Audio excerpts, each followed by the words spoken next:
Everyone, welcome back to my channel. ಇವತ್ತು ಮಜ್ಜಿಗೆ ಹುಳಿ ಹೇಗೆ ಮಾಡೋದು ಅಂತ ನೋಡೋಣ.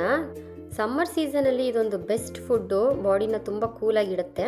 ಬನ್ನಿ ಹೇಗೆ ಮಾಡೋದಂತ ನೋಡೋಣ. ಮೊದಲಿಗೆ ಒಂದು ಪಾತ್ರೆ ಇಟ್ಟಿದ್ದೀನಿ, ಅದರಲ್ಲಿ 2 ಸ್ಪೂನ್ ಆಗುವಷ್ಟು ಎಣ್ಣೆ ಹಾಕಿ, ಅರ್ಧ ಸ್ಪೂನ್ ಆಗುವಷ್ಟು ಸಾಸಿವೆ, 1 ಸ್ಪೂನ್ ಕಡಲೆಬೇಳೆ ಹಾಕ್ಕೊಂಡು ಚೆನ್ನಾಗಿ ಹುರ್ಕೊಳ್ಳೋಣ. ಇದನ್ನ ಸ್ವಲ್ಪ ಕೆಂಪಗಾಗಬೇಕು. ಇದಕ್ಕೆ ನಾನು 1 ಸೀಮೆ ಬದನೆಕಾಯಿ ಹಾಕೋತಾ ಇದ್ದೀನಿ. ನೀವು ಇದಕ್ಕೆ ಬೂದುಗುಂಬಳಕಾಯಿ ಇಲ್ಲಾಂದರೆ ಸೋರೆಕಾಯಿ ಸಹ ಹಾಕೋಬೋದು. ಎಣ್ಣೆಯಲ್ಲಿ ಎಲ್ಲ ಸ್ವಲ್ಪ ಚೆನ್ನಾಗಿ ಹುರ್ಕೊಂಡಿದ್ದಾದ್ಮೇಲೆ ಇದಕ್ಕೆ 1 ಗ್ಲಾಸ್ ಆಗೋಷ್ಟು ನೀರು ಹಾಕಿ ಇದನ್ನ ಬೇಯಕ್ಕೆ ಇಟ್ಟಿರೋಣ. ತುಂಬ ಬೇಯಿಸಬಾರ್ದು, ಒಂದು ಅರ್ಧ ಆಗೋಷ್ಟು ಬೇಯಬೇಕು. ಅಷ್ಟೆಲ್ಲ ಒಂದು ಮಸಾಲೆ ರೆಡಿ ಮಾಡ್ಕೊಂಬರೋಣ. ಈಗ ಒಂದು ಮಿಕ್ಸಿ ಜಾರ್ಗೆ ಅರ್ಧ ಕಪ್ ಆಗೋಷ್ಟು ಹಸಿ ಕಾಯಿ ತುರಿ ತೊಗೊಂಡಿದ್ದೀನಿ.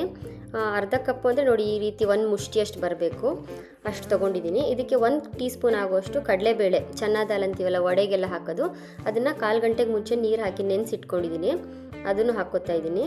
ಅದಕ್ಕೆ 4 ಹಸಿ ಮೆಣಸಿನ್ಕಾಯಿ, ಸ್ವಲ್ಪ ಕೊತ್ತಂಬರಿ ಸೊಪ್ಪು, ಆಮೇಲೆ 1 ಇಂಚ್ ಆಗುವಷ್ಟು ಶುಂಠಿ, 1/4 ಟೀ ಸ್ಪೂನ್ ಆಗುವಷ್ಟು ಅರಿಶಿಣದ ಪುಡಿ, ಅರ್ಧ ಸ್ಪೂನ್ ಆಗುವಷ್ಟು ಜೀರಿಗೆ, ಒಂದು 8 ರಿಂದ 10 ಕಾಳು ಆಗುವಷ್ಟು ಮೆಣಸು, ಒಂದು ಸ್ವಲ್ಪ ಕರಿಬೇವಿನ ಸೊಪ್ಪು, ಇಷ್ಟು ಹಾಕಿ ಈಗ ಗ್ರೈಂಡ್ ಮಾಡ್ಕೊಂಬರೋಣ. ನೀರೊಂದು ಸ್ವಲ್ಪ ಹಾಕ್ಕೊಳ್ಳಿ, ನುಣ್ಣಗೆ ಈ ರೀತಿ ಗ್ರೈಂಡ್ ಮಾಡ್ಕೊಂಬನ್ನಿ. ಅಷ್ಟರಲ್ಲಿ ಸೀಮೆ ಬದನೆಕಾಯಿ ಬೆಂದಿರುತ್ತೆ, ಒಂದು ಅರ್ಧ ಆಗೋಷ್ಟು ಬೆಂದಿದ್ರೆ ಸಾಕು. ಈಗ ಇದಕ್ಕೆ ಮಸಾಲೆ ರುಬ್ಬಿದ್ವಲ್ಲ ಅದನ್ನೆಲ್ಲ ಕೂಡಿಸ್ಕೊಳ್ಳೋಣ. ಇದಕ್ಕೆ ನೀರು ಸ್ವಲ್ಪನೇ ಹಾಕ್ಕೊಳ್ಳಿ, ಜಾಸ್ತಿ ಹಾಕ್ಬಿಡಿ, ಯಾಕಂದರೆ ಇದಾದ್ಮೇಲೆ ಇನ್ನು ಮಜ್ಜಿಗೆ ಹಾಕಬೇಕಲ್ವ, ತುಂಬ ತೆಳ್ಳಗಾಗ್ಬಿಡುತ್ತೆ. ಈಗ ಇದಕ್ಕೇ ಒಂದು ಅರ್ಧ ಗ್ಲಾಸ್ ಆಗೋಷ್ಟು ನೀರು ಹಾಕ್ಕೋತಾ ಇದ್ದೀನಿ, 1 ಸ್ಪೂನ್ ಆಗೋಷ್ಟು ಉಪ್ಪು ಹಾಕಿದ್ದೀನಿ. ಈಗ ಇದನ್ನೆಲ್ಲ ಈಗ ಒಂದು 5 ನಿಮಿಷ ಬೇಯಕ್ಕೆ ಇಟ್ಟಿರೋಣ. ನೋಡಿ ಈ ರೀತಿ ಒಂದು 2 ಕುದಿ ಬಂದರೆ ಸಾಕು, ಆ ಮಸಾಲೆಯಲ್ಲಿರೋ ಹಸಿ ವಾಸನೆ ಎಲ್ಲ ಹೋದರೆ ಸಾಕು. ನೋಡಿ ಸೀಮೆ ಬದನೆಕಾಯಿನೂ ಪೂರ್ತಿ ಬೆಂದಿದೆ.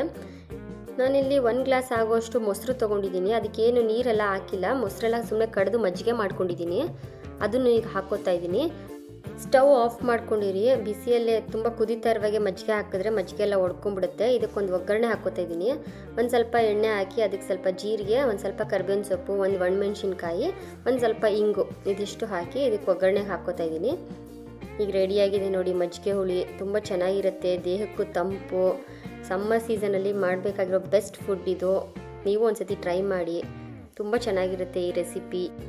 ಮಜ್ಜಿಗೆ ಹುಳಿ ಮಾಡಬೇಕಾದಾಗ ಒಂದೊಂದ್ಸತಿ ಕಡಲೆಬೇಳೆ ನೆನೆಸ್ಕೊಂಡು ಇಟ್ಕೊಂಡಿರಲ್ಲ, ಆ ಟೈಮಲ್ಲಿ ಬೇಕಂದರೆ ನೀವು ಬೋಂಡಾ ಬಜ್ಜಿ ಮಾಡೋಕ್ಕೆ ಕಡಲೆ ಹಿಟ್ಟು ಹಾಕ್ತೀವಲ್ವ, ಅದನ್ನೇ 1 ಸ್ಪೂನ್ ಹಾಕ್ಬಿಟ್ಟು ರುಬ್ಬೋದು. ಆ ರೀತಿ ಮಾಡಿದ್ರೂ ಚೆನ್ನಾಗಿರುತ್ತೆ. ಇನ್ಸ್ಟೆಂಟಾಗಿ ಮಾಡಬೇಕಾದ್ರೆ ಹಾಗೆ ಮಾಡಿ, ತುಂಬ ಚೆನ್ನಾಗಿರುತ್ತೆ.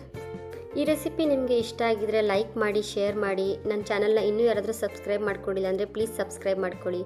Thank you.